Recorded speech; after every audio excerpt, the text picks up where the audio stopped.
was out a winner, and that was enjoyable to me, and it was a nice win for the SEC when everybody was kind of piling on. But again, like I said, they saw that 0-5, 0-4. So yeah, I mean they're 0-4, and then Ole Miss lost because their quarterback got hurt, which you hated to see that. Luckily, it's not serious. I don't think he tore a knee or an ankle or anything. They said sprain. Yeah, it's a sprain. He just missed most of the game, and the young quarterback wasn't ready. And I got to give Dave Aranda credit. There is one team in the Big 12 that's not allergic to defense and can actually tackle somebody. Well, and it's Baylor. One final thing, I'll just say this. The students was talking about it.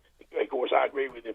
We got to earn our respect every day, and pretty much in so many words, we don't get no respect. But and we play with the chip. They play with the chip on our shoulder, and it really don't make no difference because like some players said, that the 10 wins should be the standard, and when people pick this summer, it's going to be Georgia 1, Florida 2. Florida was picked. Florida people picked Florida second in the East this year. They finished sixth. So I mean, Kentucky ain't gonna get no love and no credit from nobody until they do something real. But two 10-win seasons in 4 years, Tennessee fans even screaming about it. And guys said, well, at least we beat Florida twice in 4 years, screaming about our schedule, playing Mississippi State, LSU, and all this other business. So and Tennessee couldn't even tackle nobody no way at tight end, but still running down the sideline. And that tall, it ain't no controversial call. They give me a break. The guy didn't get in. He didn't get in. They lost.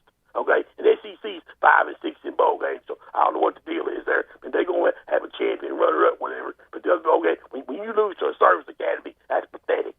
Missouri and the rest of these teams lose to these teams like Florida and everything else. I mean, what I love is the M&M boys, Malzahn and McElwain, beating big schools. That's what I love, because I want to see Florida get beat 300-17. They ain't worth a darn anyway. Y'all hang in there, guys. See y'all. Jeff in the Borough with us. Let's get out and stay on the Neighbors Wealth Management Hotline. Spencer's with us this morning. Good morning, Spencer.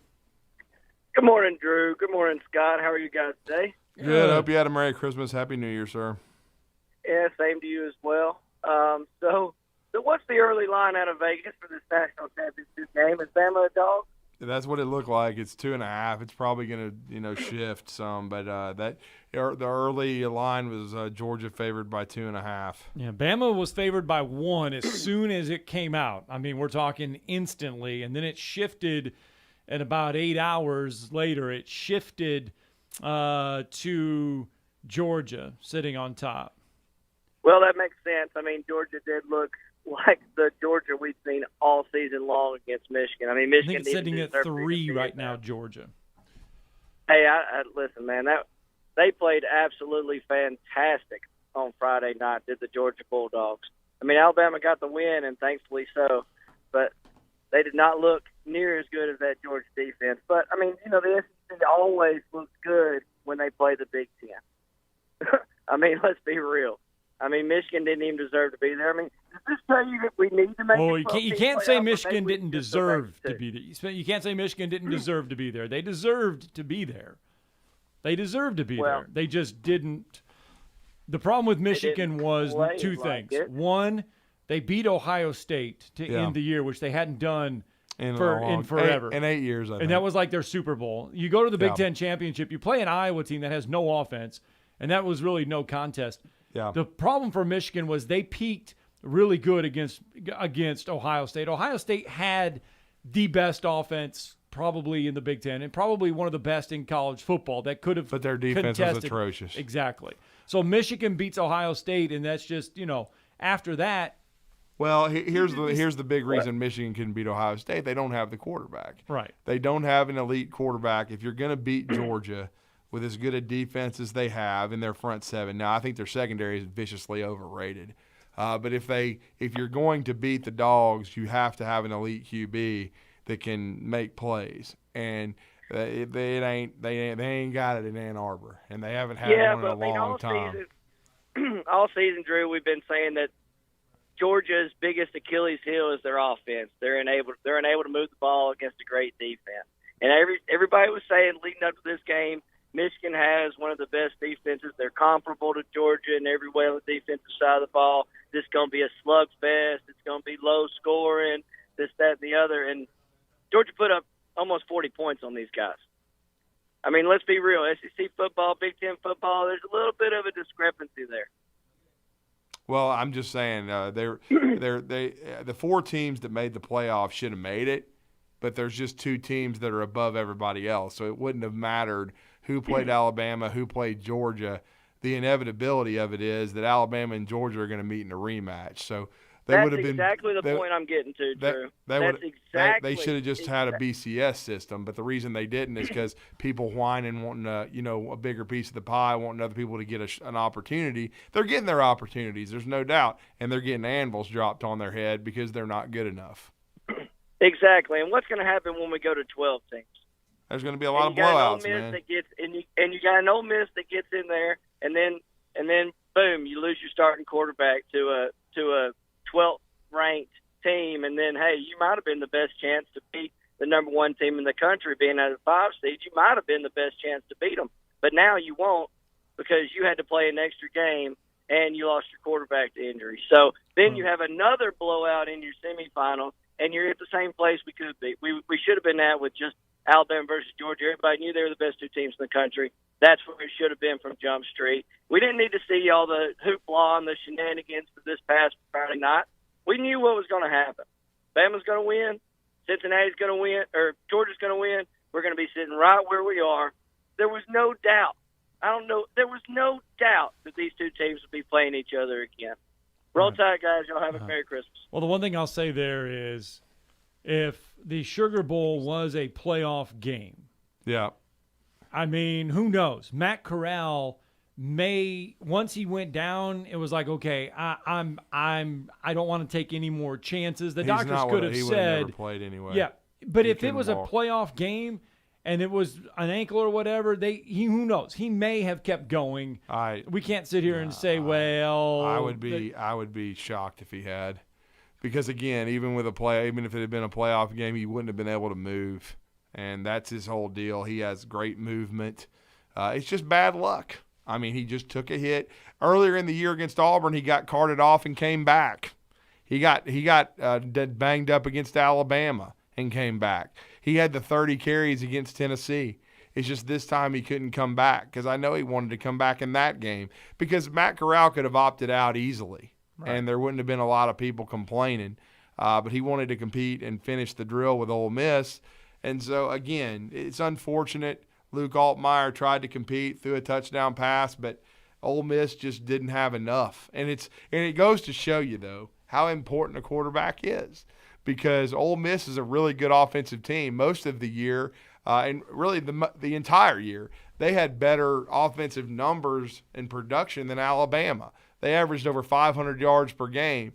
But once Matt Corral's out of there, and you have his dual threat capabilities gone, where he can make plays with his legs, or he can make plays in the passing game, and Ole Miss has that running game that's one of the best in the country. When they become one-dimensional, they're not very good. Matter of fact, Ole Miss's defense played really well in that game. Right. They just didn't have enough offensively to get it done, and it's going to be really interesting to see on a couple of levels. Because I think that Lane Kiffin is overrated as a quarterback whisperer. He's not a quarterback whisperer. What he is a designer of offense. He's had others develop the quarterbacks, and now Jeff Lebby's off to Oklahoma to make $2 million and try to win Caleb Williams a Heisman Trophy. And by the way, one of the stupidest things I heard this weekend, and these rumors start flying around about Caleb Williams transferring to Georgia for NIL money. And what in green hell? Why would he do that and leave Oklahoma with Jeff Lebby coming in? You know the kind of offensive mind he is. There's no way he's leaving, especially when Georgia's got – how many quarterbacks have we already talked about on the dadgum team? And they're 5 stars and a walk-on starting.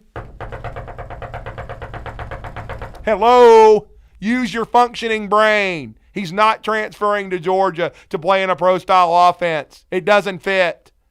But anyway, I'm just saying that overall, when you look at it, Ole Miss, to me now, there is some question, because Lebby's gone. They brought in Charlie Weiss Jr. Can he develop those QBs for Lane?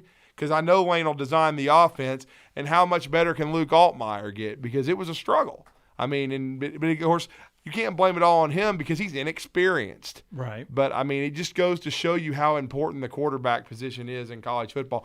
You have to be elite if you want to be a champion.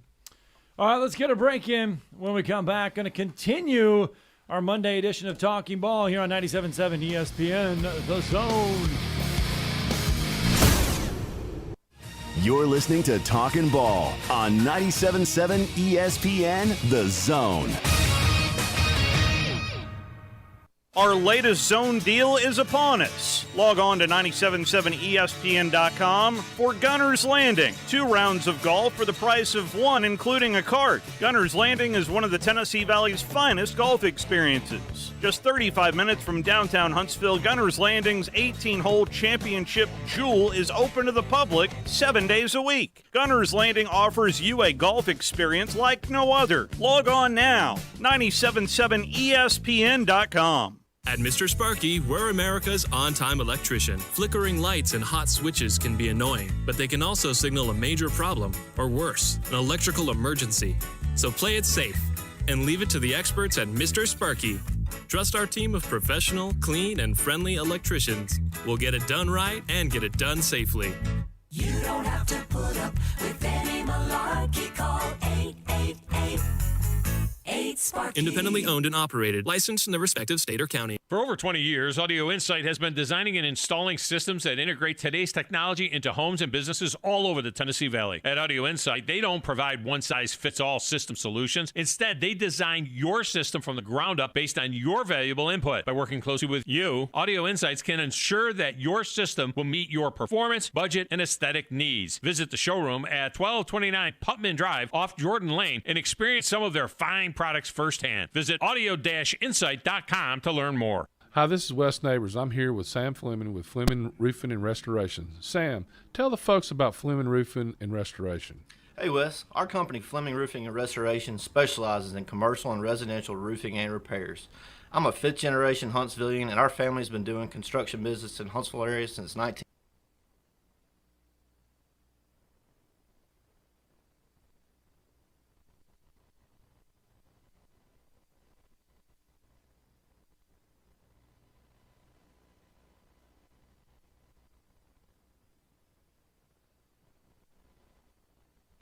From the Fox 54 Weather Center, I'm meteorologist Emily Owen. For this Monday, expect a mostly cloudy start. We're gradually going to become sunny. High temperatures topping out in the upper 30s, but wind chill values could be between 20 and 30. For your Monday night, expect a mostly clear sky. Low temperatures falling into the mid-20s. I'm meteorologist Emily Owen on your home for ESPN Radio 97.7 ESPN, The Zone.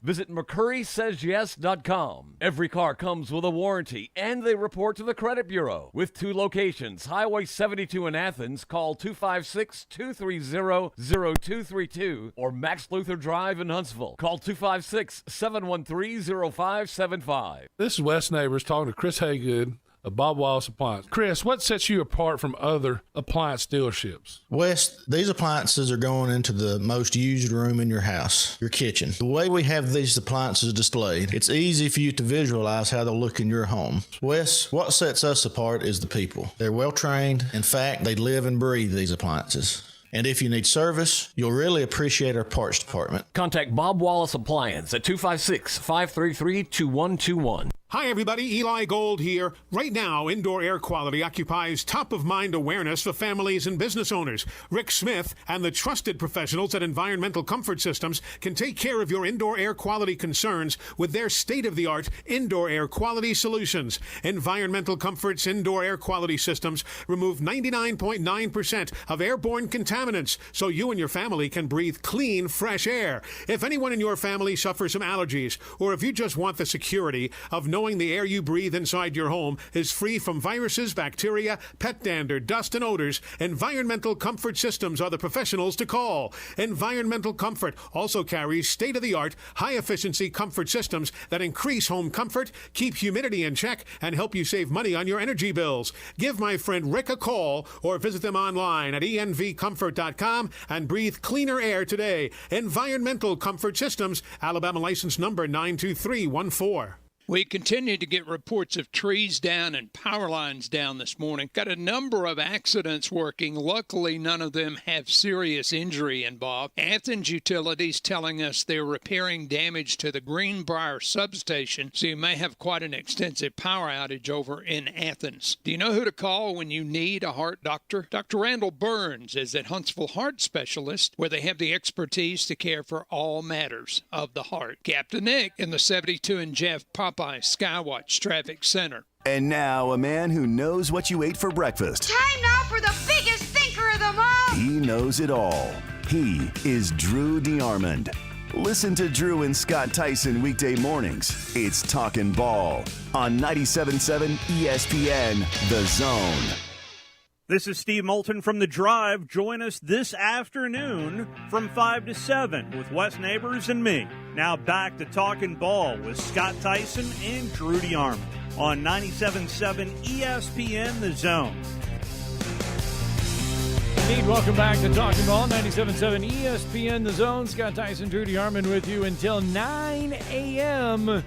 in what can only be described as a snowy start to the week. Winter Wonderland. What a difference 24 hours makes here in the Tennessee Valley. We were 80 degrees about 28, 29 hours ago, and now we are 30 degrees. We've got about 4 inches of snow on the ground in certain places, and it is a crazy, crazy day. But nonetheless, we appreciate you for waking up with us if you are this morning on a Monday. 256-576-4977. Yes, you can get through the Neighbors Wealth Management Hotline. You can do some good, the bad, the ugly from the bowl season. And probably one of the most controversial endings in all of the bowl games has to be what happened in the Music City Bowl between Tennessee and Purdue. For those that did not get to see it, the referee, Tennessee appeared to have a touchdown, but the referee says forward progress stopped. No, the ball did not cross the goal line in time. Therefore, Purdue hangs on, knocks off Tennessee in the Music City Bowl. Well, I will say this. I didn't think Heupel coached a smart game. In certain situations, you got to stop going for it and then show some confidence in your defense, which I know their defense leaves a lot to be desired, but you've got to take points every now and then. Right. And put your defense in a spot where they can make a play to win a game. And I just felt like, that he continued to eschew points and, and go for it, and they were stopped. It kind of reminded me of a little bit of Lane Kiffin early in the year when he, especially against Alabama in Tuscaloosa, where he dug Ole Miss a hole because he kept going for it on fourth down. To me, eventually you've got to be able to, stop some people on defense. But I'll say this. It looked like he scored. I know Jeff from the Borough was just talking about it, saying he didn't. But, I know they can blow the whistle and talk about progress being stopped, but he did reach the ball over. And they didn't blow the whistle until afterwards. The referee had said forward progress was stopped, but the whistle didn't happen until it was a strange situation. It was a totally strange situation, and you feel for Tennessee. But you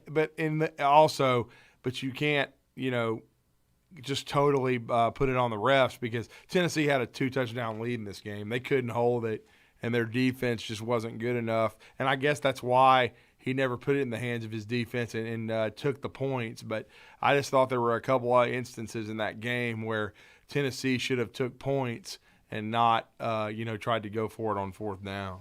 All right, let's go to the Neighbors Wealth Management Hotline. Wolverine Dan with us on a Monday. Good morning, sir. Did Jeff and the Burl call in already? Yes. Yeah, he called in. Yes, top of bright the and early. Right. Can you get your piece of paper and pen out and remind yourself next time he calls in, I want him to do something for me. Can you do that? Sure. Well, tell Jeff that I said that show 2 hours up north from us, and you know what I'm talking about. I no longer participate because they're a bunch of bucknut suck-eyes that are nasty, and you know how nasty they are, Drew. And you know what? That's why I don't participate in that show. And you tell that to Jeff in the Borough. Make sure he relays the message to the guy 2 hours up north, if you know what I'm saying. Right. Okay, now let's move on to the game. Congratulations, Georgia. That was a thorough domination. Kirby out-coached our coach. Every time we put pressure on either side of the line, they had to play on the opposite side. Drew, it's like he was in our playbook. He knew exactly what to do. On top of the fact that Alabama, and this is, I hate to tell you this, but it's reality. Alabama and Georgia recruit better than anybody else. They've got not all the top players. They have quite a bit of them. Yeah. And good coaching, you put the two together, what do you get? It's called a W. Yeah, I mean, it was disappointing. I mean, I thought it would be more competitive. I really did. I did pick Georgia, but I picked them by 6. I thought Michigan would be able to move the ball a little bit on them, but they were not able to. I thought they'd be able to run the ball better, especially in certain but situations. I do think in certain situations they might have been able to run it better if they were better at the quarterback position. And I know Dan's kind of referred to that during the season. McNamara was a nice story, but they need an elite quarterback. I mean, that's just the bottom line because I think they got a good scheme. I think they got a good running game. Certainly they weren't able to run it against Georgia. But in certain cases, you've got to be able to throw the ball effectively. Right. And I just don't think Michigan was too one-dimensional. They were too limited at the quarterback position. There was a good call at the end of the game, or toward the last quarter of the game, to put in our future and let him play and get. That was a good call. I like that, and I was very pleased with that. It was just a domination. The thing is with Alabama and Georgia, they actually feel awful when they don't win a national championship. We were just trying to get. Look, let me put it this way: just getting to the Big Ten championship and winning it, it's a feather in our cap. It's good. Yeah, it's a step. But Alabama and Georgia are kind of teams with their talent and the coaching. Again, I hate saying this, but it's real that if they don't win a natty, guess what? It's a disappointing season. And if you got standards like that and you're continuously hitting those standards, and I'm speaking of Alabama, man, you never want this guy to leave this team. Never. And I don't know, Drew, one of these days he's going to have to go because he's going to be too old to coach. Oh, we know that, Dan. I mean, it's inevitable. It's always like that. I mean, I do think he's still got a lot of, gas left in the tank. I don't think he's slowing down. I think everybody's grinding their teeth over it. But, again, I mean, I just think right now the SEC is the best league. I think it's got the 2 best teams. Texas A&M signing a record-breaking recruiting class. We'll see if they can translate that. I don't know if they can or not. They have to, first of all, play in the toughest division in all of college football. But I do agree with you that Michigan took steps this year. There's no question about it. I think they're getting better. But the next thing Harbaugh has got to do is solve the quarterback issue. And I think Michigan will be good on defense. I thought that they actually played halfway decent defensively. It's just they couldn't threaten Georgia enough to make the game more competitive. I agree. Well, and a happy New Year to both you guys. And Judy, please do that for me because I don't participate in that thing up north or 2 hours up north. And make sure Jeff knows that it's because of the buck nuts. And make sure that Jeff mentions that on the show 2 hours up north. If you can do that for me, I'll be much appreciated. Thank you, Dan. Thank you. Wolverine Dan with us. All right. 256-576-4977. You can get in on the show this morning, kind of going around everything from around the bowl season, the bowl games. There is one more bowl game to be played.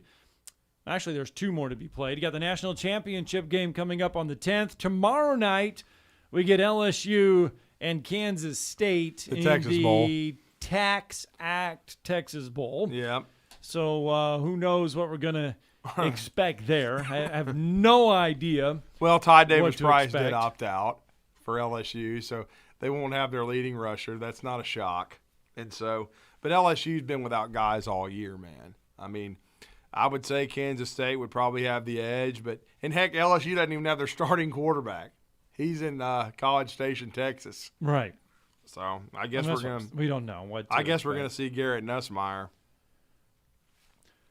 All right, some other bowl game stuff that we didn't get to that we're kind of mentioning. Arkansas is a 9-win football program after they knocked off Penn State. Yeah, how about that though? And their fan base was super excited, and they should be. And Sam Pittman in only 2 years has got Arkansas back into the postseason and actually winning a bowl game over the overrated Penn State Nittany Lions. And the biggest self-promoter in football, James Franklin. But again, I thought it was a good win for Arkansas, especially without their best offensive player, who opted out of the game. But they were able to run the football and run it effectively and get a nice win. I mean, I thought it was a really good performance. I think it was 24-10 was the final, and they were down 10-7 in the first half. But then, KJ Jefferson in that running game was just too tough for Penn State, and I give Arkansas a lot of credit. I mean, they won 9, could have easily won double-digit football games.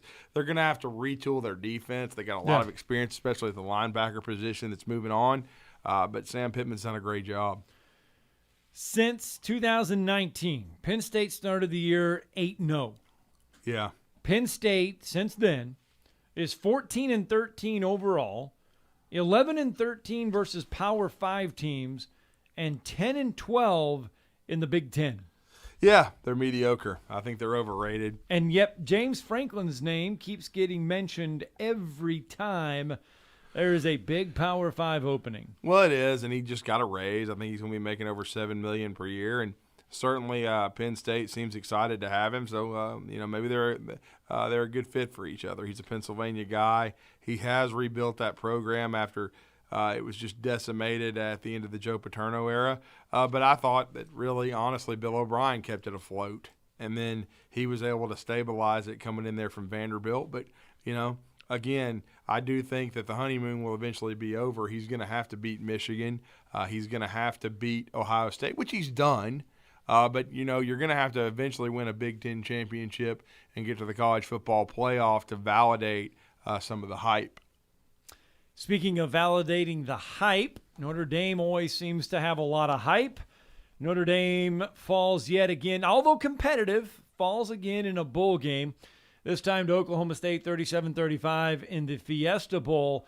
They have now gone 0-10 in their last 10 major bowl games, which includes 2 college football playoffs, a BCS championship game, 5 Fiesta Bowls, 1 Sugar Bowl, and 1 Orange Bowl. Well, I mean, it's just the same old story. They just don't have good enough players to win those kind of big games. Now, another stupid take from Big Game Boomer, who I'm going to continue to rack over the coals because I think he's an idiot, is that he basically said, well, they hired the wrong guy. They should have hired Luke Fickell, just because of one game. I mean, you don't judge a coach on one game. Hell, if you did that, Nick Saban lost to Louisiana Monroe in his first year in Tuscaloosa. Think he's done pretty good since then? So let's see what, Marcus Freeman can do. And going forward, it was an interesting hire. He's a great recruiter. He's young. He's got a lot of energy. But the thing in the riddle that he's got to solve, Scott, is much like Michigan, they've got to get better at the quarterback position. Right. And they've got to get better offensively. They've got to be more explosive. And they've just got – I think they're better defensively. I think they have increased their athleticism on that side of the ball. But they have got to be better on offense and more explosive. And I think that's the key to Notre Dame, winning, a national title or getting to the playoff or getting to a Big Six Bowl and succeeding. They're not doing it because, again, when they get up against – they're having trouble – because I still think them not being in a conference hurts them, actually, because they're an independent. And so you don't – okay, every year you're not like, okay, I know they play the USCs and the Stanfords and all that crap, but they've even stopped playing Michigan every year. You don't know who they're going to play. And so to me, you can't compete for a conference championship. You can't sell that. And then and the weather. I mean, I'm sorry, it plays a factor when you're trying to go to South Bend, Indiana, or Ann Arbor, Michigan, or somewhere like that. It's just a fact. And so I think sometimes the weather and the situation and the playing in the cold, I think that may hurt you a little bit. Right. And, I mean, when you compare living in Tuscaloosa, Alabama, or Athens, Georgia, or College Station, ATM, Texas, and then go into South Bend, there's a big difference. And so South Bend is a traditional place, but, again, it's harder to sell, even though you get a great education. But, again, I just think overall that's the riddle that Notre Dame has to solve. They've got to get more explosive offensively. Let's get a break in. When we come back, 256-576-4977. After watching the college football semifinals, is there a huge gap between the top two and the rest of college football, or was it just one of those days?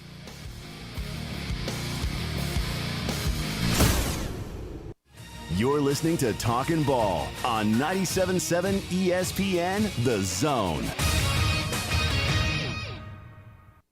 Just got a wreck on Research Park near Oakwood. That one's coming in as a no injury. 72 eastbound near Moontown also reported no injuries there. Gordon Terry east of McIntyre in Decatur on the overpass. That one's got blockage. Eastbound to northbound 565 to the Parkway. That one reported with an injury. I don't think anybody's going to the hospital. And had HPD trying to help clear up a wreck coming in on Governors near the Scenic Overlook. Dr. Sandman has the easy-to-use, easy-to-clean Somnodent oral device. Insurance approved for snoring or sleep apnea. 350-CARE or RandallSandlin.com. Captain Nick in the 72 and Jeff Popeyes Skywatch Traffic Center. The kitchen is the heart of any home. It's where the family gathers. It's where kids discover old recipes and make them their own. Just starting out or just now getting started on the dream kitchen you've always wanted? I'm Chris Haygood, and from all of us here at Bob Wallace Appliance to the home builders and the homeowners of the Huntsville area, a heartfelt thank you for buying local. We're in Huntsville, Florence, and Coleman, and online at bobwallaceappliance.com. Hey folks, this is Arthur Seaton, Managing Partner at University Kia, here letting you know we are proud supporters of Madison Academy football. Stop into the University Kia today and shop our large selection of new Kias, including the all-new Telluride 8-passenger SUV, the stylish new K5, and sporty new Seltos.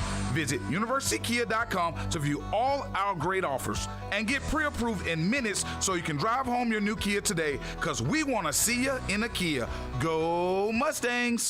I'm attorney Gary Lackey. You know, you'll hear people say we're like a family, but here at the Lackey Law Firm, that's really true, not just a saying. I'm Justin Lackey. With my father and my sister, we have a special connection to each other. I'm Jennifer Lackey. At the Lackey Law Firm, when we take on your case, you become part of our family. You really do. And we'll always do whatever it takes to get everything you deserve. If you're injured, you worry about getting well, not about paperwork or insurance companies or figuring out how to get to your lawyer's office. I'll come to you. We worry about your case so you don't have to. When you've been injured, we know that your case is probably the biggest thing going on in your life. More important than almost anything else. And it's important to us too, for one simple reason. Family takes care of each other, and at the Lackey Law Firm, we'll take care of you. The Lackey Law Firm. The Lackey Law Family. 1-800-4-RIGHTS. No representation is made that the quality of the legal services to be performed is greater than the quality of legal services performed by other lawyers. You are an electric vehicle. It's true. Electricity powers your heart. Want to feel your heartbeat faster? Drive an electric car. Made by Nissan, a company whose EVs have gone 5 billion miles. Built for every driveway, every highway, and every speedway. And where the loudest sound is the beat of your electric heart. Nissan. Electric cars for electric drivers. 5 billion miles driven by Leaf owners globally since 2010. What can you expect when you shop for a firearm at Bullet & Barrel? Expect great prices. We specialize in quality over quantity. Expect great service. Our professional sales staff is never pushing. We won't talk you into something that doesn't fit your needs. You have the right to make a smart, informed decision. Expect Bullet & Barrel, Alabama's only 5-star indoor shooting range, to support you after the sale. Bullet & Barrel, 3252 Lehman Ferry Road. Like or follow us on Facebook. Come see us soon. Sitting here with Mark Kent of Southern Fidelity Mortgage Group of Huntsville. Mark, do you help pre-qualify people? We pre-qualify people all the time, Wes. As a matter of fact, I love having them coming in here because when they come in and they pre-qualify, they can leave my office knowing exactly how much they can buy and have no worries. Mark, tell me about your rates and pricing. Well, Wes, this is something we're really, really proud of. Long story short is, I love being able to provide the best pricing in town. Honestly, I cannot tell you the last time I lost a deal to either rate or pricing, something I'm very proud of. So what all financing options do you have, Mark? We do several different things. If you're purchasing a home, we can handle the purchase. If you're wanting to refinance your home, of course, rates are at the lowest they've been in the last 3 years. We do a lot of refinancing. If you're building a home, we can handle the entire process from breaking ground to the final close. Do you sleep with your phone? Wes, if you want to reach me, you can call me at my office phone, which is 256-562-1000. But always remember, I sleep with my cell phone at night. That number is 256-656-5936. This segment of Talkin Ball is brought to you by University Kia, the #1 volume Kia dealer in the state of Alabama. Located online at universitykia.com.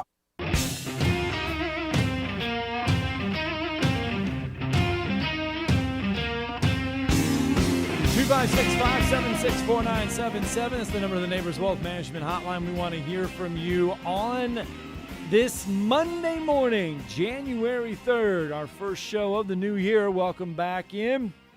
Been talking a lot about the college football semifinals between Alabama, Cincinnati, Michigan, and Alabama. Obviously, if you were watching College Game Day on Saturday, Kirk Herbstreit set off a wildfire and ended up having to clarify his comments and everything about basically saying that he felt like there's a lot of guys a lot of kids in the college football level in today's game that don't enjoy the game, or basically it was a kind of get off my lawn type of comment from Kirk Herbstreit. Really kind of set the college football world on fire on Saturday. I didn't hear it. So, I mean, I don't watch Game Day anymore. It doesn't really interest me. I don't really think that they're on top of things in some ways. Herbstreit, of course, is still a voice that means a lot in college football. But, again, I didn't hear the comments to clarify them. But, you know, it is what it is. The game is changing. You know, it's probably having to do with all the opt-outs and everything that bothers people. And it bothers me too. I mean, I wish these kids would finish the drill with their teams. But because of the college football playoff coming along, because those really are the games that matter, the semifinals and finals, there's a lot of guys that are opting out now and not playing in these bowl games because, again, they're glorified exhibition games in some ways. And these guys don't want to get hurt. And then Matt Corral's situation, though it ended up not being serious, thank goodness for Matt, he's still got a really good shot at a full recovery and, you know, in his draft preparation, because I think everyone understands he's going to leave Ole Miss and still has a really good shot at being a first-round pick. Again, I just think the game has changed and you have to deal with it, that you're going to have this happening every year. And no one's immune to it. Alabama's not immune. Georgia's not immune. If you don't make the playoff, you're going to have dudes opt out and not play in bowl games, no matter if it's a Big Six bowl. That doesn't even really matter anymore because a team like Pitt, who had a great year, and they don't have a lot of extended success, at least in the modern era of college football. If you look at Pitt's program, since when they were a powerhouse in the 70s and the 80s, they have not had a ton of success. Kenny Pickett helps them get to the ACC championship. They win it. They go to a Big Six bowl. He's a top 5 Heisman guy, and he doesn't play. And then the backup gets hurt, and you end up having to play the third-string QB in a bowl game that you lose in the last couple of minutes to Michigan State. So if Kenny Pickett had played in that game, I believe they win. Even if Walker had played, Walker the third for Michigan State, the running back, he opted out as well. Yeah. Even if he had played, I still think I favor Pitt with Pickett in the game, because what have we been talking about on this show all morning? We've been talking about elite quarterback play, and that's what Kenny Pickett was. And so then that cost Pitt a chance to have a special year, and they still did, but to cap it off with a bowl win, because, I mean, I'll go ahead and say it. Pitt ain't winning the ACC next year. I know they got Keaton Slovis. I'll give them credit. I was all over Auburn wanting to pursue him. I think they should have. But they're going to bring him in. Maybe he can get Pitt back to the ACC championship, but I tend to doubt it. But again, I think, unfortunately, that's just part of the game. Here is Kirk Herbstreit's comments that he made about players not loving football. Money, the amount of money, like what's the difference as a player in saying these games are meaningless when, Des, we played in quote-unquote meaningless games. I mean, I know you guys were here a lot, but I just don't understand. If you don't make it to the playoff, how is it meaningless to play football and compete. Isn't that what we do as football players? We compete. So I don't know if changing and expanding it is going to change anything. I really don't. I think this era of player just doesn't love football. That's what I was about to say. We're dealing with a total different mentality when we're dealing with these student athletes nowadays, especially the football players. I mean, their whole mentality right now is about the championship, the playoff. We got to get into the CFB or the CFP. And because of that, they don't value the bowl games. Now, when we were coming up, Herb Street and myself, like, to go to a bowl game was a huge reward for a fantastic season. ESPN's taking a lot of backlash from those comments, saying that, ESPN set up these bowl games. They've made so much money in ad revenue, yada, yada, yada. And here's these two guys on the set talking about players not loving college football anymore because of all the opt-outs and everything going on. Well, it's what I was saying. I mean, it's just a changing environment. You guys don't value it as much. And, I mean, I disagree with Herb Street in one regard. If you do expand the playoff to 8 or 12 or whatever, the teams that make it on that, it's still going to be a very short list. You're not going to have opt-outs. They're going to play because it's the biggest stage. Right. And they have a chance to create value for themselves. But if you're not playing for a championship, if you're only playing for a bowl title, a lot of these guys are like, well, I'm not going to put my, self on the line again and risk injury. You can see both sides of it. I do wish that they would go ahead and play, especially with this NIL stuff now. NIL should change it because, my Lord, a lot of you guys are making good money anyway. And now, it's not the millions that the NFL could give you. True. But, again, I think in certain situations I understand the opt-outs. Like if your team is a 6-5 team or a 7-4 team and you're playing in a mid-level bowl game. But if you're playing in a Big Six game, if you're playing in a Peach Bowl or if you're playing in a Sugar Bowl or whatnot, and like the Ole Miss Rebels had a chance to win 11 games for the first time ever. Right. Pitt has a chance to win a Big Six Bowl. When you're a program that isn't used to that level of success, and that's why I admire Matt Corral for doing what he did, I think you should play. And again, I understand the risk, but you could get hurt, walking down the street.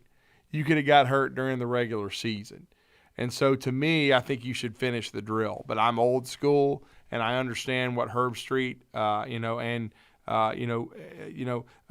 Howard are saying now that I've heard the comments. I mean, we're basically on the same page in that regard. But, again, it's just a different time. And, a lot of these guys now with this college football playoff, that's just the way it is. If your team is not elite, if you're not on that level, in some cases you're going to opt out. Now, you're going to see some guys stick it out, like Oklahoma State.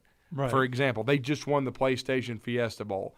I don't think, that's what I heard. They didn't have anybody opt out. So you got to admire them for doing that, and they get a big win over the most overrated program in the history of man, 37-35 to get a Big Six Bowl title. And they have a lot of momentum going into next year, under Mike Gundy. All right, 256-576-4977. Got about a couple seconds left on the segment here in hour number one of Talking Ball here on a Monday, a snowy Monday, a cold Monday. The high today is only expected to get up into the 40s, maybe 40 degrees.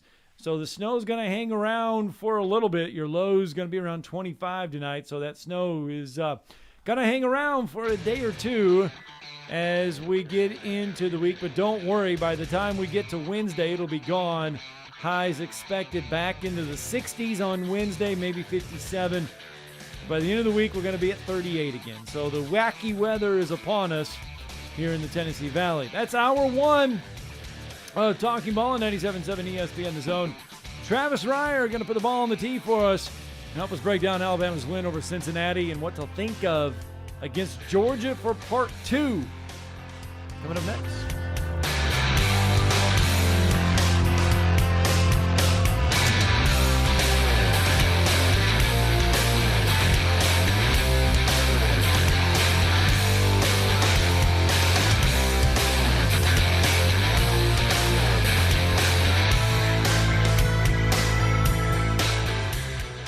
If you're ready to lower your utility bills, it's time to call Eagle Insulation. Eagle can handle it all. Attic re-insulation, insulation removal, wall insulation, and new construction insulation, commercial and residential. Our primary goal is to save you money, and lots of it. Typical clients realize their return on investment within 3 to 6 months. That means the re-insulation actually pays for itself and then some. See if we can help you. Contact Eagle Insulation today, 256-755-1556, or log on insulatewitheagle.com. Tom Luganbill here for Woody Anderson Ford. When I was in the Tennessee Valley, one of the things that impressed me the most was the quality of the people. People like Bobby White and his team at Woody Anderson Ford.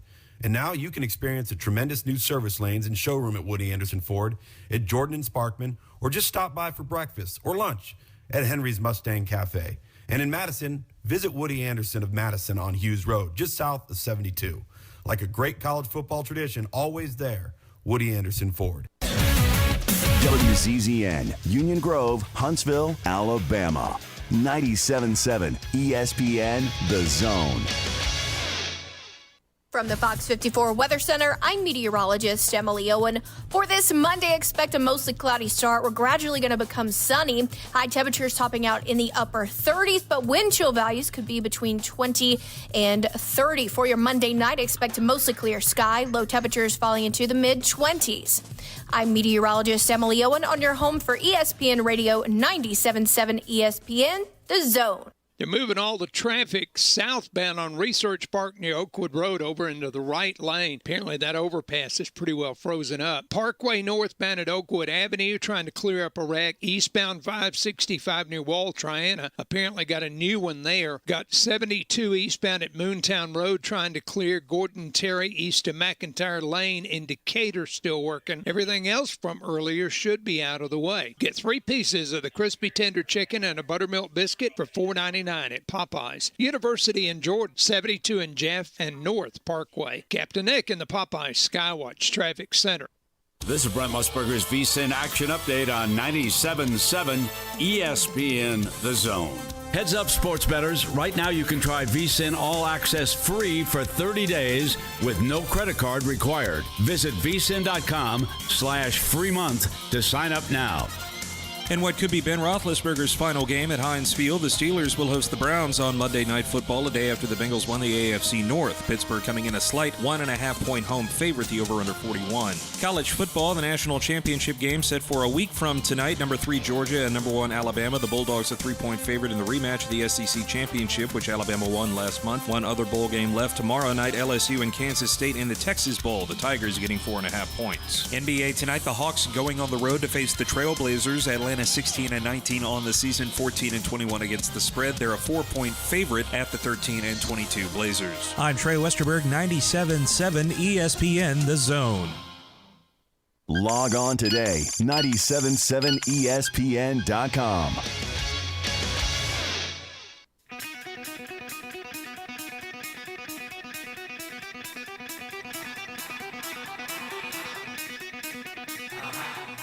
Welcome to Talkin Ball with Scott Tyson and Drew DeArmond. Call into the Neighbors Wealth Management Hotline now, 256-576-4977. That's 256-576-4977. Now, here's Scott and Drew. And just like that, it is hour 2 of Talking Ball and 97.7 ESPN The Zone. Scott Tyson, Drew DeArmond with you for another hour.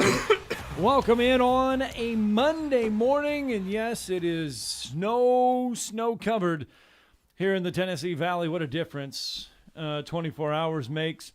Record highs to 4 inches of snow. Unbelievable. But anyway, what was unbelievable was the fact that Alabama came out, and I wouldn't call it unbelievable, but they came out, dominated Cincinnati like we expected them to, move on to another college football national championship. That is the unbelievable part. And yes, I do say unbelievable because you look at it over the time, it'll be the 9th time in the past 13 seasons Alabama will play in the national title game under Nick Saban. That is unbelievable.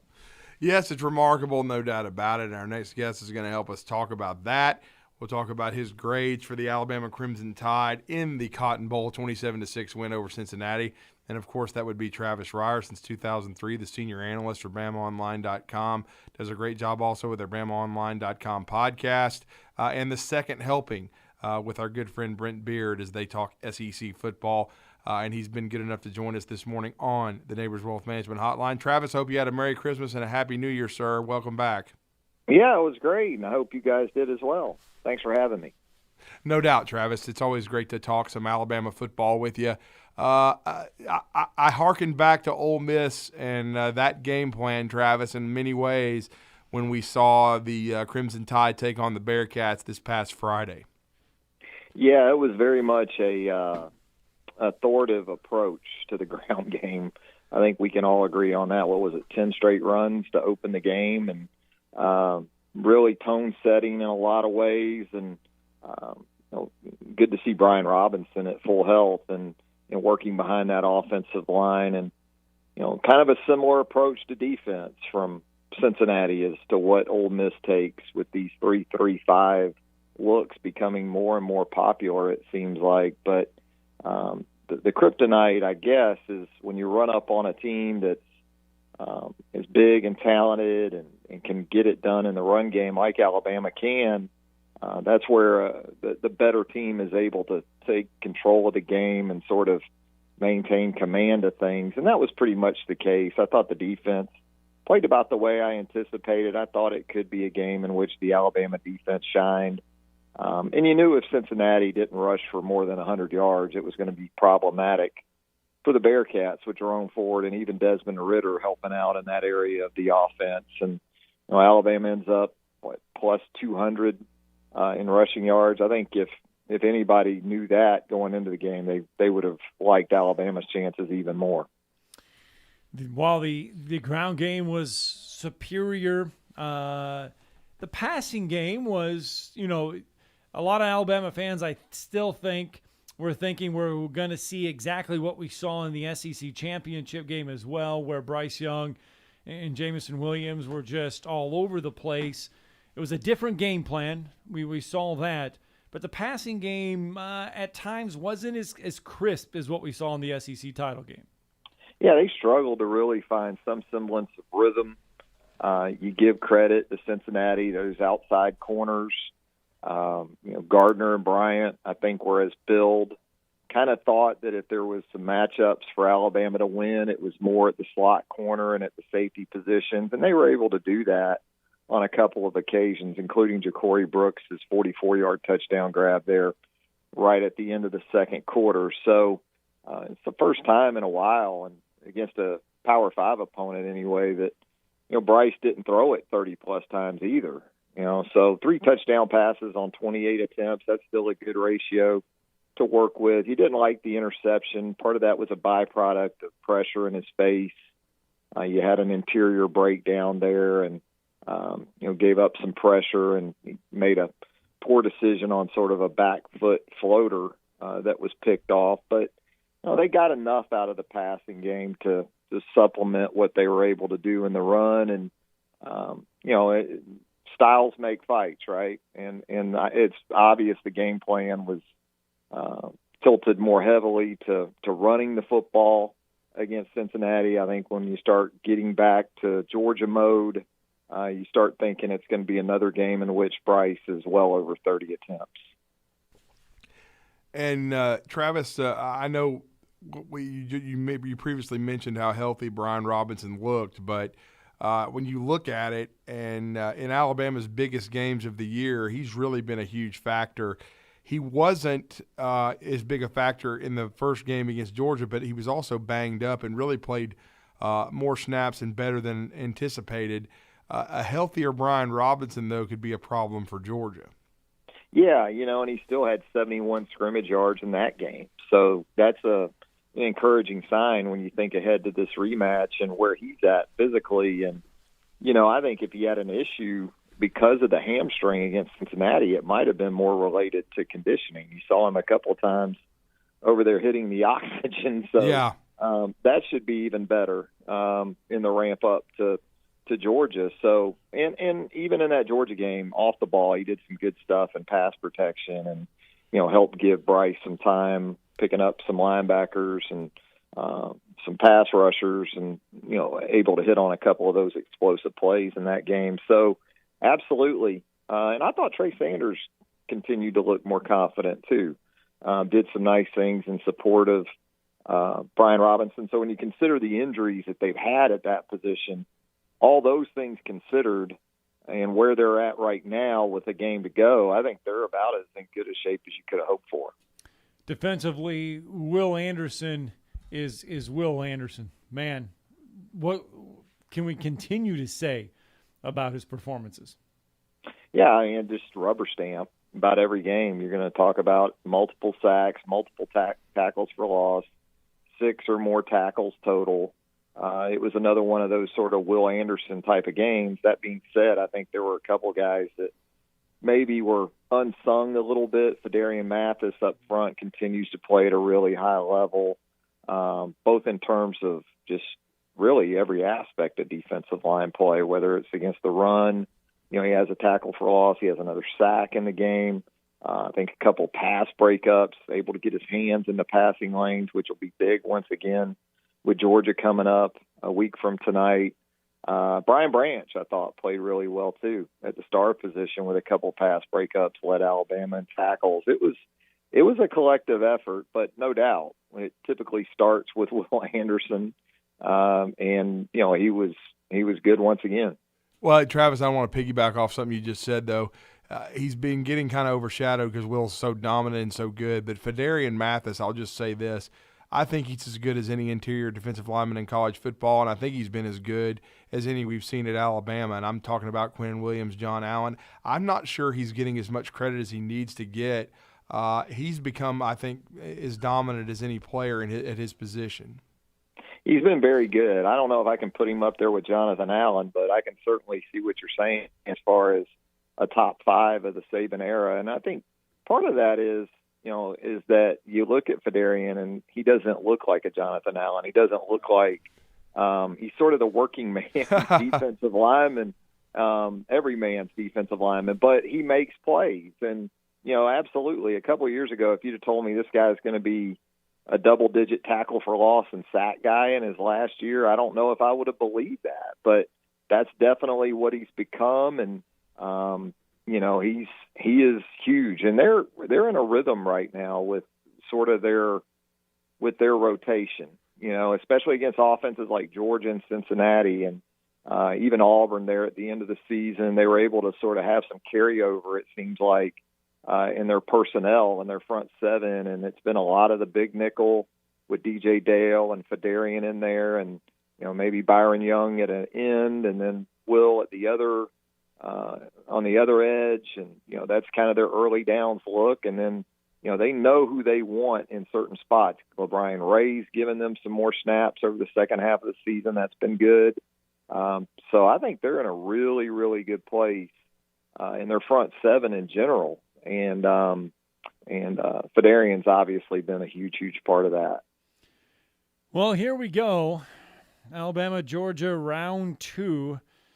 How should we feel about this one? Alabama really, just blew the hinges off of Georgia in that SEC championship game. And, there's going to be sides that say, well, Georgia didn't really care about that game because they knew they were in the playoffs, and it was Alabama's one of their best performances all season regardless. How should we look at this national championship game?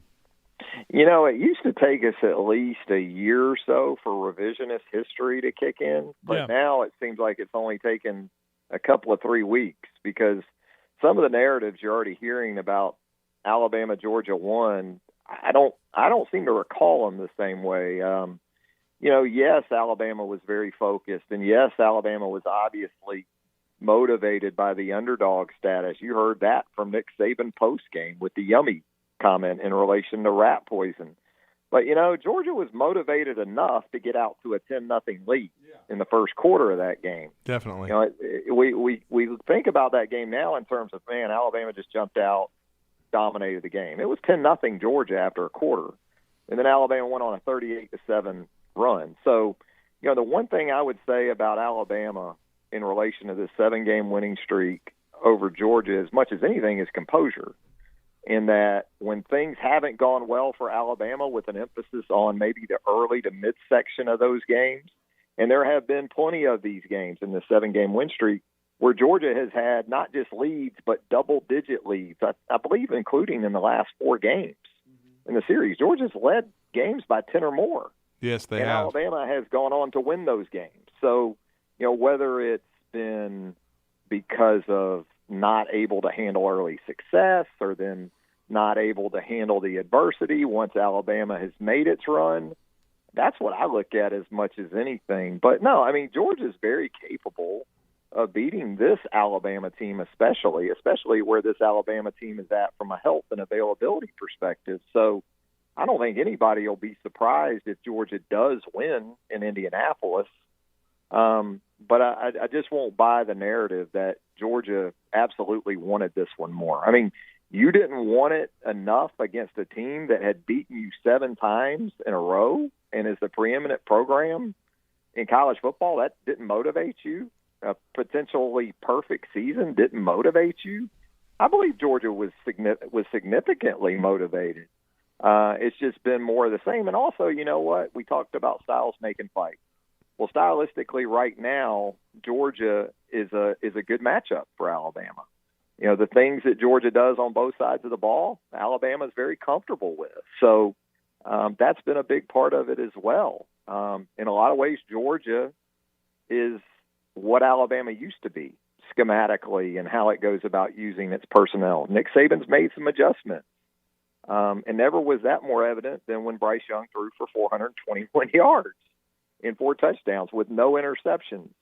And having the people he had to work with on the outside. Georgia still wants to play the game largely between the hash marks. And that's why Michigan was custom made for Georgia, because that's the only game Michigan knows how to play under Jim Harbaugh. Well, it's going to be entirely different challenge with Alabama.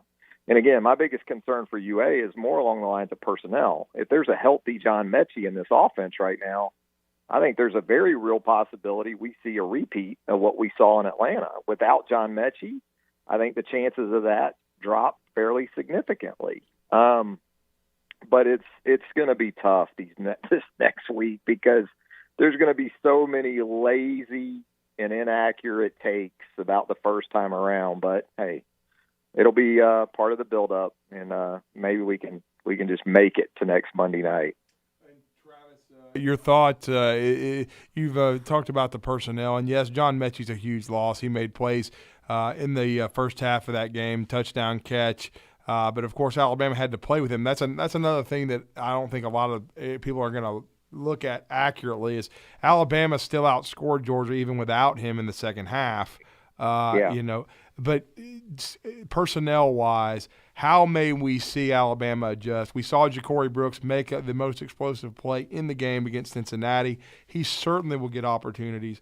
We didn't see as much of Trayshawn Holden. We saw some Javon Baker. And then also, to me, the tight ends could factor in. What are your early thoughts?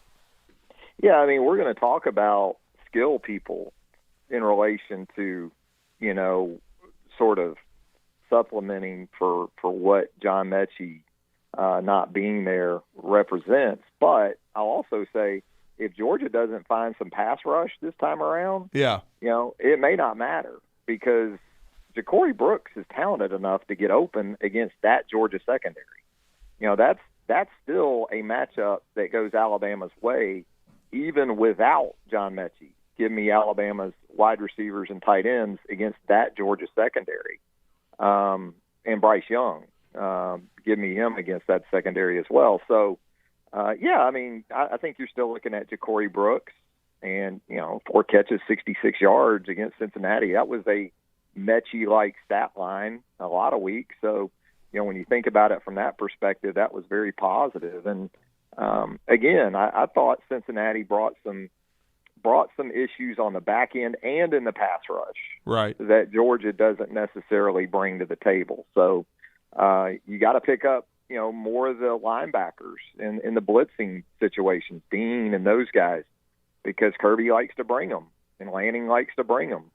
So that's where Brian Robinson comes into play. And the interior of your offensive line has got to sort of replicate the performance from Atlanta as well. And, if they do that, Alabama's still going to get guys open against this Georgia secondary. Mm-hmm.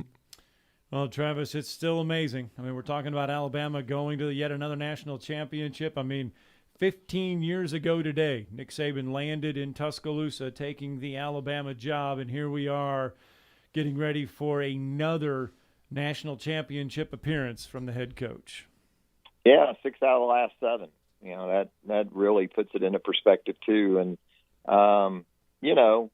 it's amazing when you consider that late November, even after the Auburn game, we were talking about this team more in past tense heading into the Georgia game. And, here they are playing for a national championship again. And, looking at a roster that really for next year, certainly, is maybe the team that you're circling more so than even this one in terms of national championship viable. So if they happen to get this one, there's a real possibility they're going to be even more of a challenger next year. Travis, I got to say, too, I agree with you. I think the Cincinnati secondary was the best Alabama's seen all year. I think that was part of the reason the passing game was limited. The 2 corners, I think, are NFL guys, no question about it, Kobe Bryant and Sauce Gardner. But I wanted to ask you about Alabama's secondary, though. That's going to be another, thing that could be somewhat different. Even though Kool-Aid McKinstry played in the previous contest, it looks like he is going to play quite a bit, and we may see Kyrie Jackson, because it looks like Jalen Armour-Davis is limited. But I thought Kyrie Jackson, did an outstanding job when he was in there. So it looks like we could see – 2 corners that are a little bit different because Josh Jobe played in that SEC championship game. Not sure we'll see him on the 10th. Yeah, I mean, Cincinnati didn't have the people on the outside to really hurt Alabama at the corners. Alec Pierce is Cincinnati's top wide receiver. He had 2 catches for 17 yards. And, Alabama did a good job against the Cincinnati tight ends, and that's going to be the matchup everybody's going to had their eyes on with Georgia is Brock Bowers with Brian Branch and the safeties. And, the thing about Stetson Bennett is he's thrown 5 interceptions against Alabama, and I fully expect him to continue to attack the middle of the field where he's had some of his biggest issues against the Crimson Tide. I don't think that's going to deter him, and I don't think it can because that's the strength of the Georgia passing game. Yes, I guess George Pickens can – run the occasional go route and catch the jump ball or the back shoulder fade. But, it's no secret where Georgia wants to hit you. And James Cook out of the backfield is a challenge in the passing game as well. But Alabama's playing at a high level right now at the safety positions and with Brian Branch. And, again, you talk about matchups. That's where you have to be good against Georgia's. In the passing game. And Ladd McConkey's had a great year. Pickens can hurt you on the outside. But the biggest key to me is going to be to tackle. They didn't tackle on the screens and some of that stuff against Bowers and McConkey in that first game. If they can tackle and make Georgia play red zone defense, a red zone offense, we saw what can happen in those occasions when they were able to, take the ball away and get stops. So if they give themselves a chance to play red zone defense, I think they'll be okay. It's you've got to tackle Bowers, and I know it sounds strange because he's a tight end, but you got to keep his explosive plays to a minimum. Yeah, you really do, no doubt about it. And then real quickly, the last thought from you, Travis. It was a blood and gut kind of performance. Alabama took on a shorthanded Tennessee team, got their first SEC win at home. Now they go to Gainesville and then to Missouri, so a 2-game road trip swing for the Tide. Your thoughts initially on what you saw in the first SEC game? Yeah, I give Alabama credit, and that's understanding. As we know, Tennessee without a couple of its very best players, both on the ball and in the post, but did what they had to do. Once they got under about 5 minutes, 6 minutes, I guess they were down 6. And, got the collective effort from guys like Quinterly and Shackelford and Keon Ellis, Jawan Gary with a big offensive stick back there in that run to help them get back. And, Noah Gurley, heroic off the bench. And so, you hope if you're an Alabama fan, there's some carryover of that. It's so uncertain with COVID right now. Florida's coming off a pause, so you're kind of, walking on eggshells, waiting to see exactly what the status of the game for Wednesday is. So, but Colin Castleton, the Florida Post, he's a challenge. This guy averaging nearly a double-double. So Wednesday night he'll be a focal point. And, I think Alabama's starting backcourt, that's where, I think Alabama has the big advantage, especially in scoring the basketball. And you're right. If you can get through Gainesville on Wednesday night, you're talking about a Missouri team, one of the worst teams in the league, if not the worst team in the league. And so maybe you could pull off a 2-0 on the road if you can beat Florida Wednesday. Yeah, big time. Travis, great stuff as always, sir. Let everybody know how they can connect with you guys. You're going to have full coverage of the All-American Bowl coming up this week and, of course, the National Championship build-up and Alabama hoops. Just go to BamaOnline.com or Alabama.247sports.com. Either way will get you to us. Thanks, Travis. Thanks, Travis. Thanks, guys. All right, let's get a break in. When we come back, and continue the talk here on 97.7 ESPN The Zone.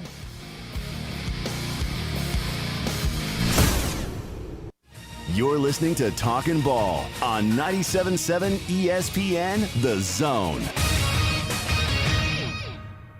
Got a new wreck on 72 eastbound at Stone Drive. Got one in Morgan County, 67 southbound near Crawford Road. That's in the Floret area. Parkway northbound at Oakwood, we had some blockage there. That one should be close to clearing. Southbound Research Park near Oakwood Road, they were pushing all the traffic over into the right lane. Apparently that overpass is pretty icy. Snelling needs a part-time admin, a dispatcher, and a client service rep in a warehouse environment. Huntsville.snelling.com. Captain Nick in the Jordan Lane Popeyes Skywatch Traffic Center. Alabama Crimson Tide Athletics all season long is brought to you by Woody Anderson Ford, home of the 5-star experience. Bob Wallace Appliance, locally owned and operated since 1978. Brooks & Collier, your indoor and outdoor living headquarters, celebrating 75 years. The Aldridge Law Firm, Wow, Halls RV, and University Kia. Listen to the Crimson Tide Sports Network right here on 97.7 ESPN The Zone. The kitchen is the heart of any home. It's where the family gathers. It's where kids discover old recipes and make them their own. Just starting out or just now getting started on the dream kitchen you've always wanted? I'm Chris Haygood, and from all of us here at Bob Wallace Appliance to the home builders and the homeowners of the Huntsville area, a heartfelt thank you for buying local. We're in Huntsville, Florence, and Coleman, and online at bobwallaceappliance.com. Want to try something different for breakfast, lunch, or dinner? Then why not head on over to City Cafe Diner? They have the largest menu in the area with traditional breakfast like pancakes and omelets, comfort foods like burgers and shakes, and specialty items like homemade Greek delicacies. And their entire menu is served any time of day. So make plans to dine with City Cafe Diner today, just west of the Parkway at 2003 Drake Avenue. City Cafe Diner, where no one leaves hungry. Gunner's Landing is one of the Tennessee Valley's finest golf experiences. Just 35 minutes from downtown Huntsville, Gunner's Landing's 18-hole championship jewel is open to the public 7 days a week.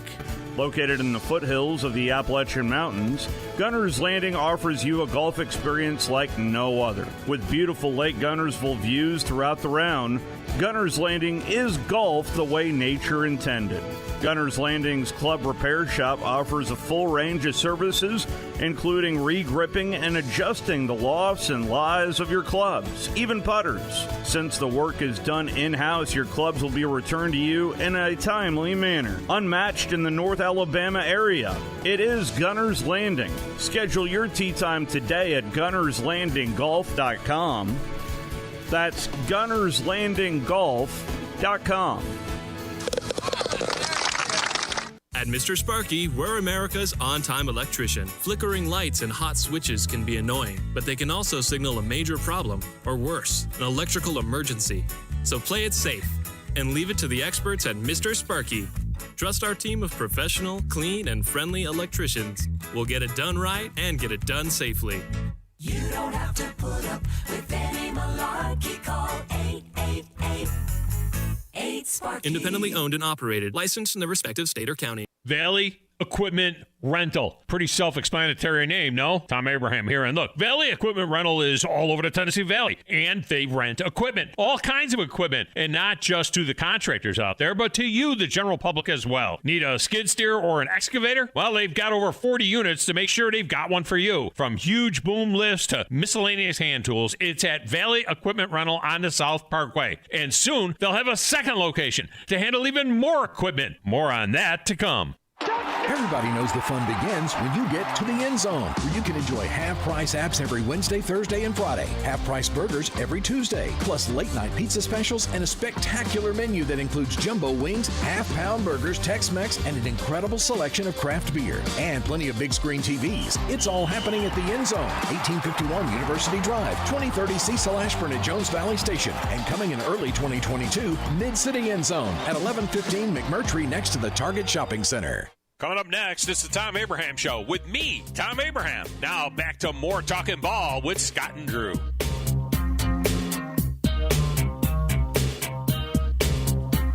And welcome back. Talkin' Ball 97.7 ESPN The Zone with Scott Tyson, Drew DeArmond with you for another 30 minutes with our Monday edition show, Talkin' Ball, our first show of the year.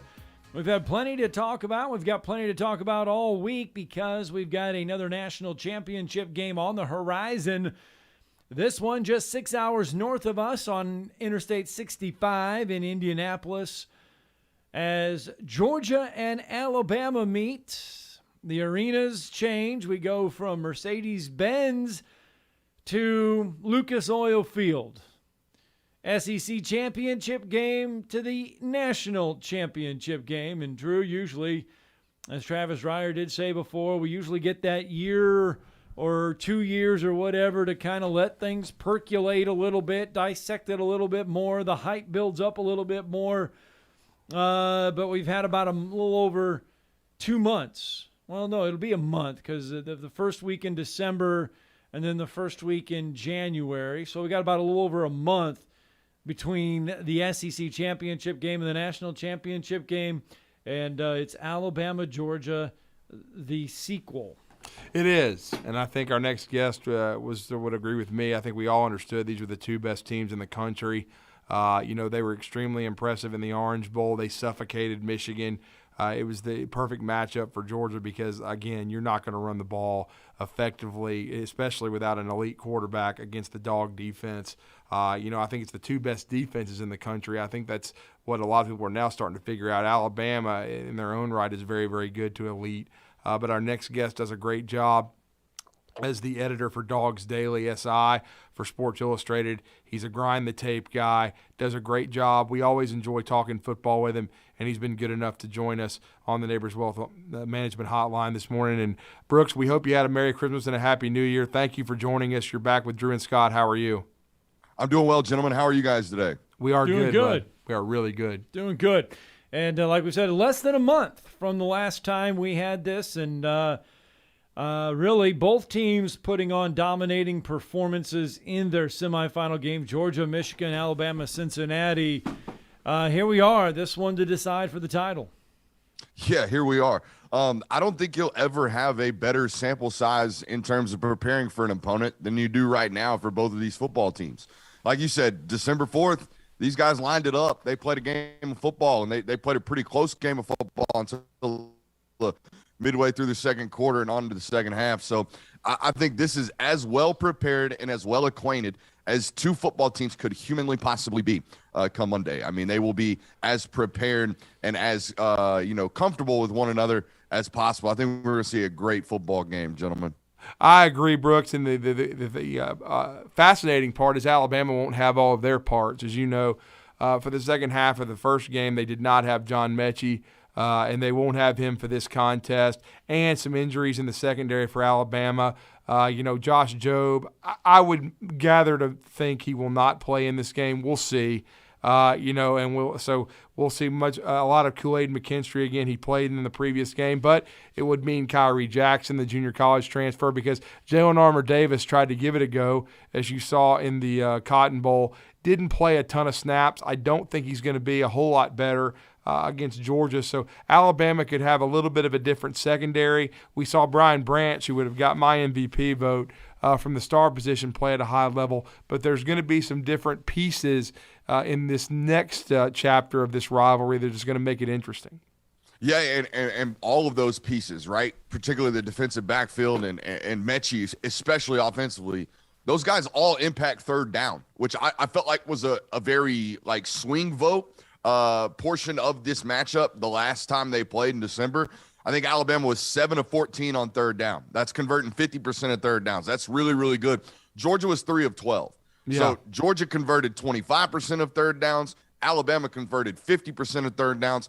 That was kind of the difference in the football game midway through the second quarter, in my opinion. And if those things are leaning heavily or slightly more towards Georgia in terms of, favoring the Bulldogs on third down, that's a huge swing in this football game. Jamison Williams, 3rd and 2, 67-yard touchdown pass.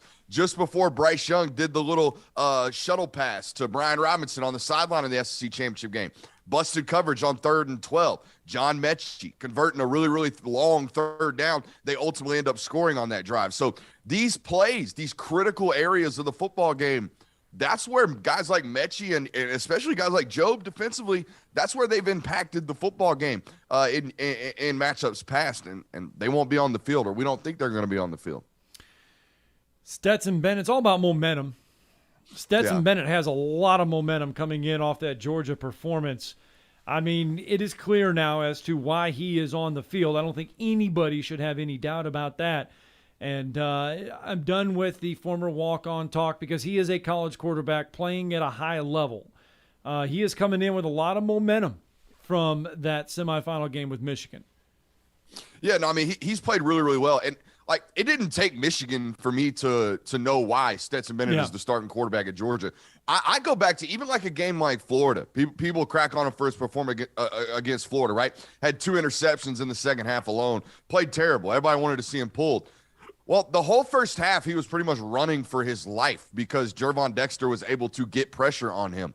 So was Michigan. Michigan didn't sack him, but they flushed him from the pocket several different times. Alabama did the same exact thing in the SEC championship game. So his legs have been a vital portion of this offense from the start. And I think finally you might see him actually be a little bit more involved in the designed run game aspect of these things coming in the SEC championship game, depending upon how they game plan and what they want to do against Alabama. But yeah, man, he's performed really, really well. But I still think there's going to be a large portion of the fan base that has a sense of hesitancy because they haven't, quote unquote, seen Stetson do it against Bama.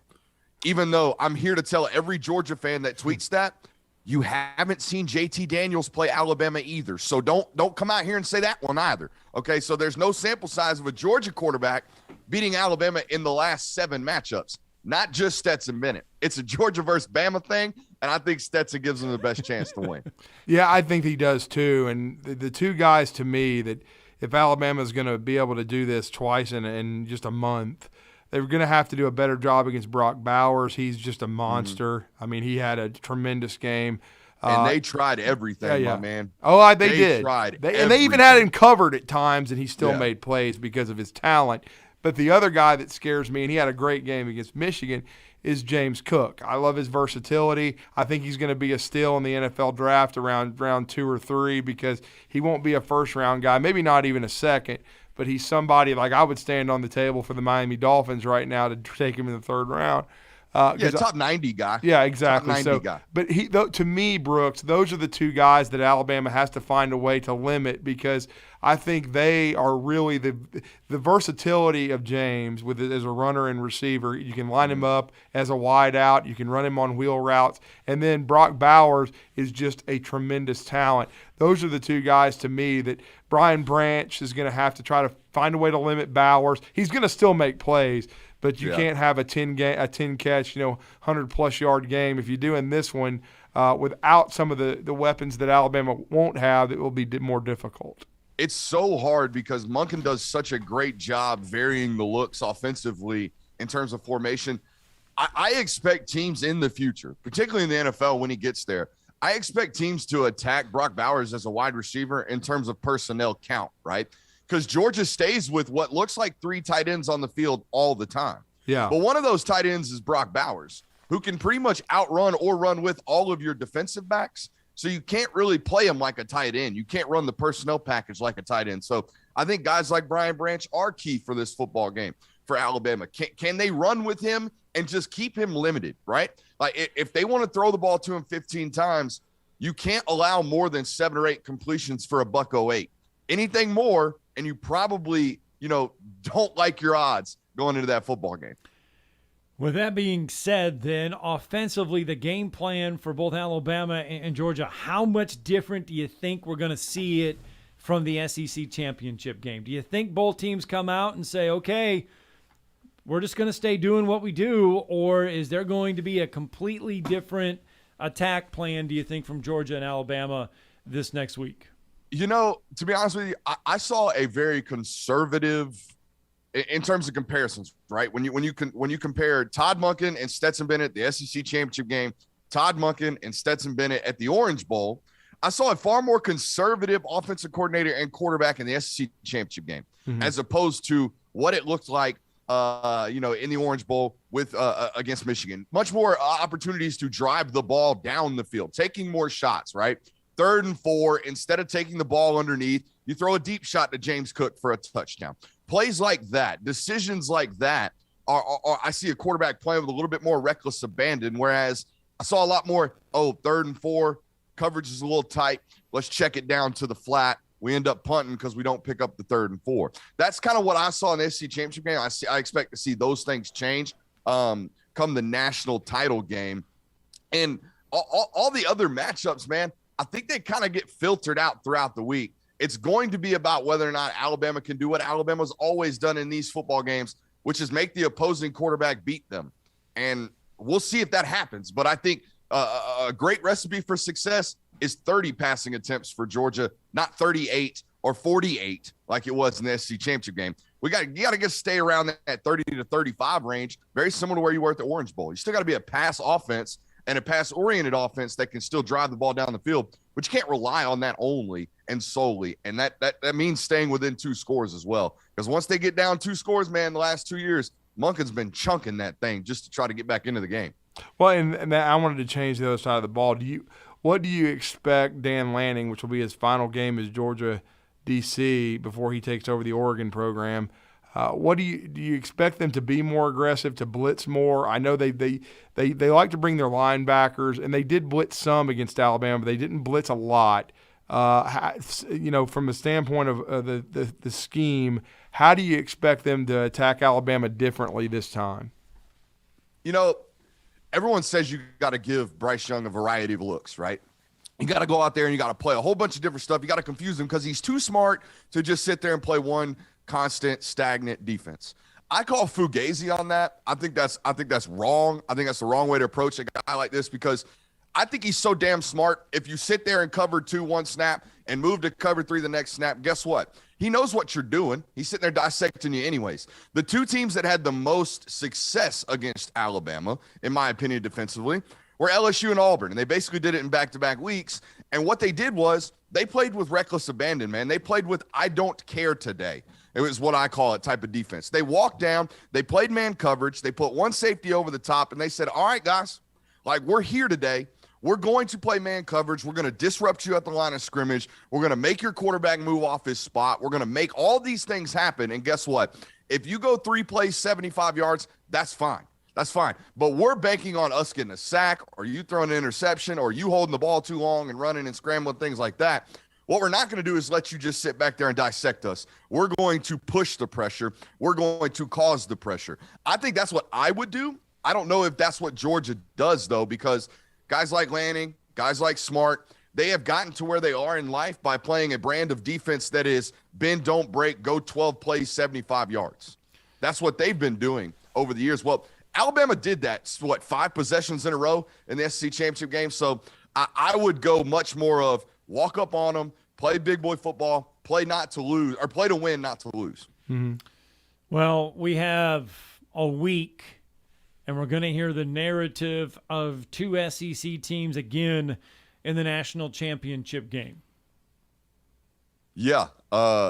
23-point win over a Big Ten champ, and what was it, a 30-point win over a non-Power 5 that was the only undefeated football team left, in the playoffs. So, we can talk about SEC bias. We can do all those things. You can complain if you're on the outside looking in.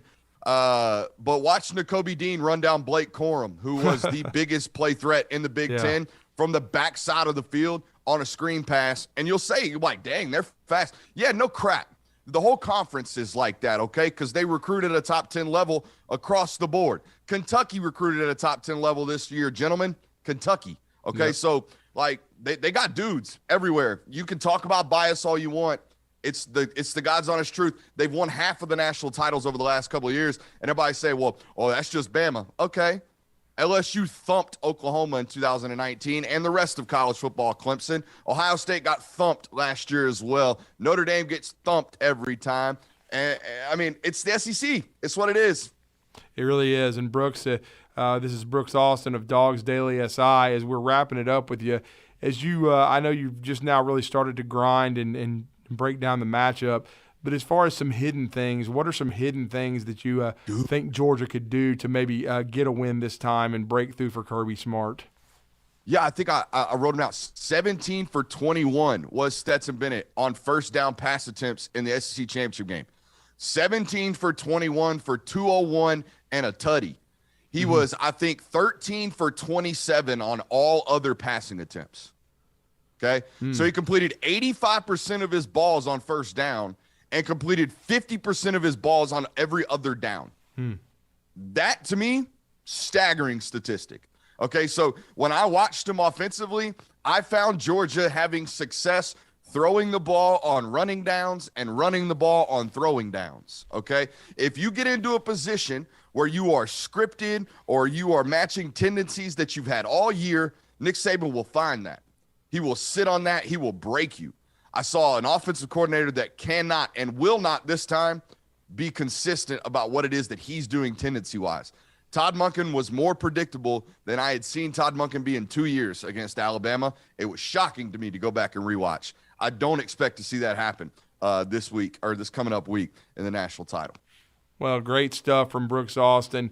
Always gives us great opinions and insight into the Georgia Bulldogs. Let us know and let everybody know how they can follow your coverage leading up to this game a week from today, as we will be in Indianapolis, Indiana, and another national championship coming to the SEC, whether it be another for Nick Saban, his 8th, or the first for Kirby Smart and the Georgia Bulldogs. Just let everybody know how to follow you, my friend. Yeah, crazy week for me. I'm wearing 2 hats this week. Unfortunately, John Garcia got COVID down there for SI.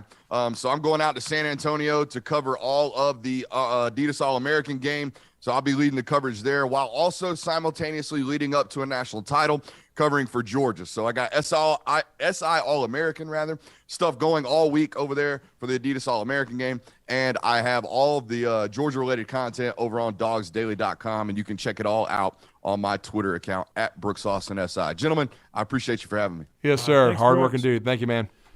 Let's get our final break in. Talking Ball, wrap it up after this.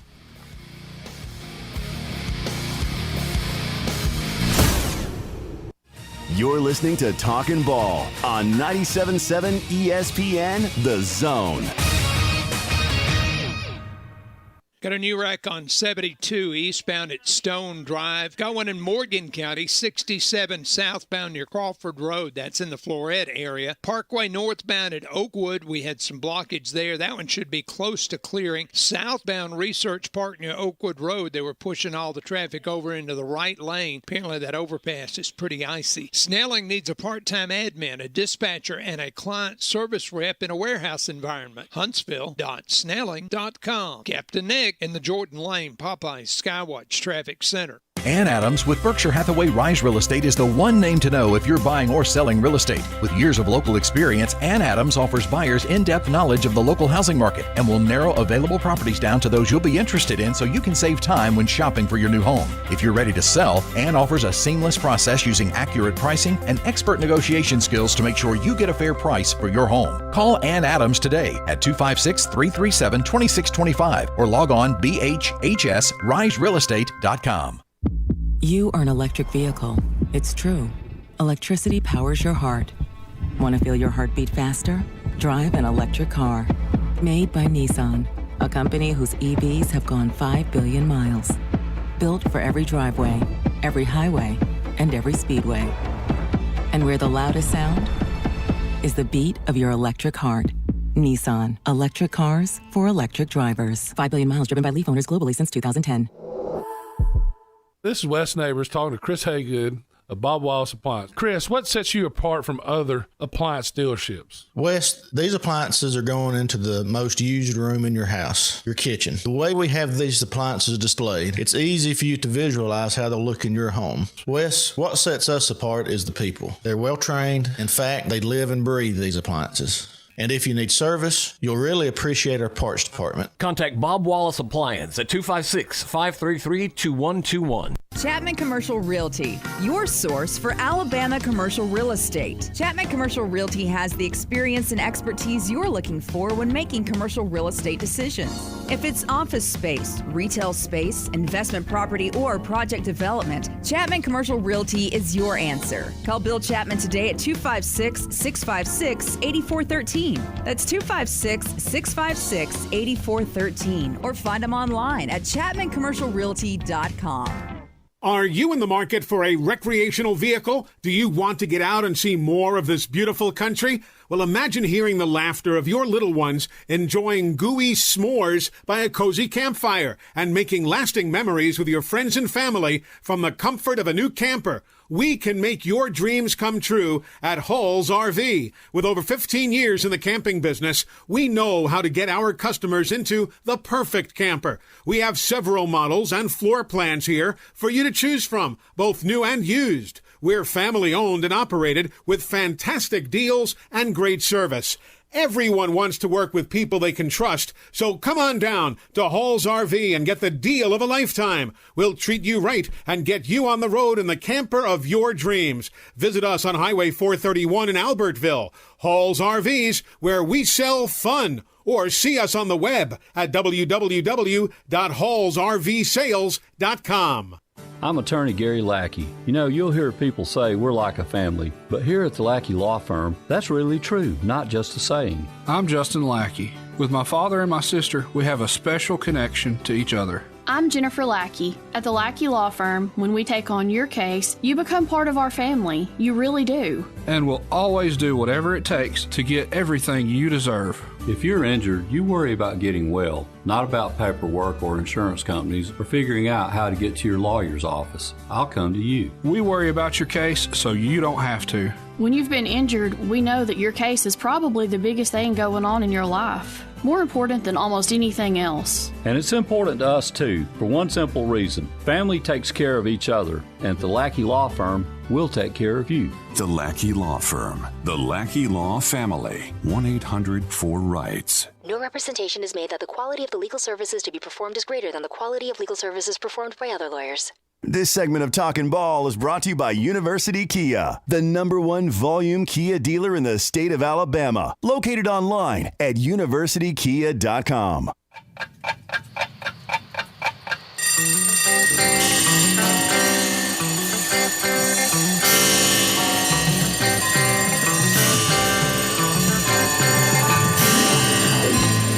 It's time for tomorrow's headlines today with Scott Tyson and Drew DeArmond on 97.7 ESPN The Zone. Time does keep on slipping into the future. And as we mentioned with Travis Reier, 15 years ago today, 2007, I remember sitting there at the introductory press conference. Nick Saban introduced as Alabama head coach on this day, 2007. I pulled up the picture, and I can still find myself in the introductory press conference there, down there in Tuscaloosa. Well, it just felt like it was a Grand Slam home run, which it was, and that it was the perfect fit for Alabama. What Alabama had to do to become an elite program again was to hire Nick Saban, get out of his way, and let him build the program. It took a year to get everything established and the groundwork laid. But after that 7-6 first season, it's been the most dominant run we've ever seen in the history of college football. It's remarkable He's done everything that everybody thought Pete Carroll and USC would do, and they couldn't continue to feed the beast. And then Pete ultimately went back to the NFL, has had success winning a Super Bowl in Seattle. But it's just been a remarkable run for Nick Saban of consistency. Probably his best coaching job with this group, Scott. Yeah. What he's done with a limited roster, one that still had injuries and been banged up, but he's been able to navigate them to the precipice of another national championship. They've got a chance against a very, very good Georgia team to do that again. So it's remarkable. And I wanted to give Clint Lamb a quick shout-out. He's been on our station many times with the Czar. He's with On3Sports.com. And he tweeted out something very interesting, an interesting tidbit, piggybacking off of that MVP performance of Brian Robinson when Brian had, of course, 26 carries for 204 yards. In that game against the Bearcats. He said Bama has currently five current top 25 teams that they've played. Brian Robinson has been healthy for 4 of those 5 games. And against Ole Miss, he had 36 carries for 171, 24 for 147 against A&M. That was their only loss of the year, but he still had a really good game. 27 carries for 122 against Arkansas, and then what we saw against Cincinnati. So in those 4 games, he's averaged 28 carries and 161. So he could be a big factor against Georgia. And like Travis Reier said, even as limited as he was in the previous game, he still had 71 scrimmage yards. He's going to be a big part of that game, especially with John Mechie not being available. All right, the other headlines. The Tennessee Titans clinched the AFC South yesterday thanks to the Raiders beating the Colts. What a win for the Raiders, by the way. And Tennessee over Miami 34-3. Cincinnati wins the AFC North. What a bizarre ending that game was. Thanks to someone from Fort Payne. 2 seconds left. This will be a 20-yard attempt from the middle of the field to send the Bengals into the postseason. Kevin Huber is ready. Catches the snap, puts it down. The kick is on its way. Yeah. It is good! The Cincinnati Bengals clinch the AFC North and prove they can beat anybody as they rally from 14 down on 3 separate occasions and beat the Kansas City Chiefs 34-31. I don't really understand. Zach Taylor got lucky there. He gambled twice, and it almost blew up in his face, going for it at the 1-yard line instead of just kicking it. I know that part of it was I don't want to leave 40 or 50 seconds for Pat Mahomes. Right. And they got lucky because they got the penalties to replay the downs. But mercy. Okay, you've got to take the points, man. These coaches are becoming so scared of, they're playing almost not to lose in a way to me. I'm just like, look, man, take the 3 points. If your defense can't hold Pat Mahomes, you don't deserve to win anyway for 35, 40 seconds. Okay? I mean, good grief. I know he doesn't need long to get down the field, but mercy, if you don't get a couple of penalties on those 2 plays, the Bengals probably blow that game and lose in overtime. Yeah. Zach Taylor was very fortunate to survive that. Great job by the Bengals. They win their division. They're going to go into the playoffs and get their ass whipped. But still, I mean, I just thought, wow, some of these coaching decisions in the NFL are just bizarre. But I will give a shout out. That was Evan McPherson, by the way. Yeah, that kicked the field from goal the older brother. Alex headed to Auburn. Yes. Evan with a great career at Florida. But again, wow, I just thought there was some unnecessary gambling going on. But I will give a shout out to the Titans and Mike Vrabel. What a remarkable job to still win that division and still have a chance if they win next week to be the number 1 seed, Scott. Because my goodness, man, when you don't have Derrick Henry for the majority of the season, at least half of it, Julio Jones has barely played, and A.J. Brown has been in and out, and you still win that division, that's impressive. All right, the lights are flickering. We're going to get out of here while we still can. It's 2 hours of the show. Thank you to everybody that called in. We're glad to be back. We were, rain, sleet, snow, whatever we got here. Thank you to Brooks Austin and that Zoom call, and thank you to Travis Ryan. All right, we'll be back at it tomorrow morning. We'll be live from Bill Penny Toyota on a Tuesday. Talking Ball, 97.7 ESPN The Zone. Download the app today so you can hear everything, including the 2021 National Championship game live from Indianapolis 1 week from tonight, only on 97.7 ESPN The Zone. When you call most roofing companies,